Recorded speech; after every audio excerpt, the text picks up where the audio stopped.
Welcome back, Hornets. This is week 6. Last week we had talked about anxiety, test anxiety, and stress management.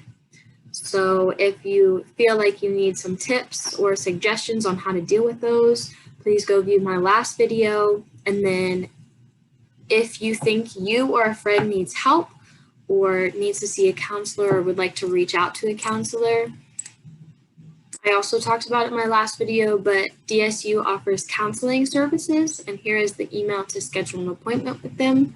So please do so, and please spread the word if you feel like you know someone who is in need of help. But in today's video, I'm going to go over some study tips and effective study skills for you to use when preparing for tests, exams, like your final exams, or quizzes coming up. So I'm going to give you a wide variety of things to use that will hopefully help you. So the first one is the old-fashioned note cards. You can there's so many different kinds. You get them with lines. This one's just white with lines. These are colors with lines. There's a lot of different options, especially if you're a visual learner.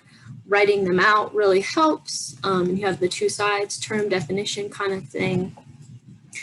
If you're tired of writing, there is Quizlet, which is an online source I really like to use. You can simply easily sign up using your Google email. And it's basically sort of like flashcards, just digital, and you can do a lot more with them. So it looks like this. I use this a lot in high school, but I also use it in college, but there's different classes. You can create different folders to group your sets together. You can view other people's that they've created as well. So I've created 44 so far, but after you create them, there's a lot you can do with them. So you have your simple flashcards, term definition, and you can go through them, term definition. You can also have them read them out loud to you. There's a learn feature where it asks you questions, and once you get them right, it'll keep track of your progress, and it'll tell you when you 100% have learned everything. Write it out is simply it gives you the term, and then you write out the definition, spell, and then test. Test allows you to do a lot of different things. Click on options, you can have it written, you can do matching, multiple choice, true or false, and then you can do term or definition, and vice versa. So if you want to answer with the definition and see a term, you can do that.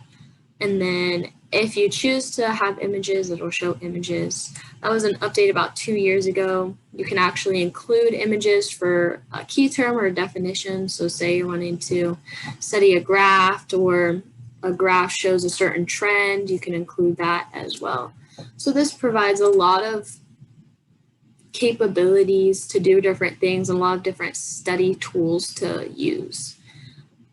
Then they actually have 2 games you can do. This is match. Match is simply just like matching the terms with the definition, and then, trying to beat your own time kind of thing. And then gravity is a cute little game. You can choose, set it up sort of like the other one, term, or like the quiz where you can choose term or definition. So basically, you'll see this, and then once you know the answer, you would type it in, and then if it goes so far, it will destroy your planet or whatever, and you try to get as far as you can. So that provides a really good option for interactive games you can use as well. Some other tips I want to share. If your professor gives you a study guide to do, please take advantage of that. They don't have to be full sentences unless you're turning the study guide in and they require it. Nice, simple, to the point answers. I highlighted these in red, so I knew the difference between the answers and the questions, but it's totally up to you. But Definitely take advantage of the study guide. You never know when they'll allow you to use it on a test or anything like that.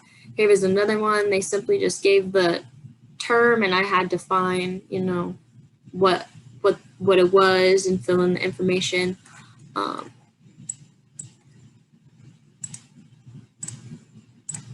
So if they allow you to use study guides, please take advantage of it.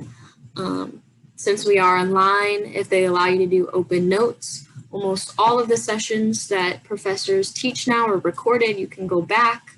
If you happen to miss a session, go back, get the notes that you missed. Group chat, use group chats to your advantage. Maybe get the notes from another classmate, form little virtual study groups. There are a ton of different options. Even though we are online, they're a little different than in person. There are a lot of other things you can do to reach out. So definitely take advantage of what the professors allow you.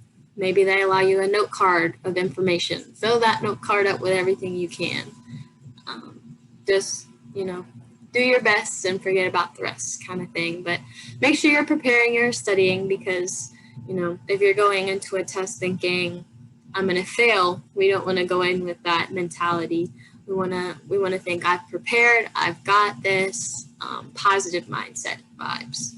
Next week's video, I'm going to be talking about different learning styles. And I had mentioned some things throughout this video about learning styles, but hopefully by the end of the video, out of the 3 learning styles, visual, auditory, and kinesthetic, you know what kind of learner you are, and I'm going to give some tips on how to study and different effective tips for each different kind of learner. So hopefully at the end of the video, you know exactly how to study and get the most out of it. So I hope you have a great rest of your week, and I'll see you next week.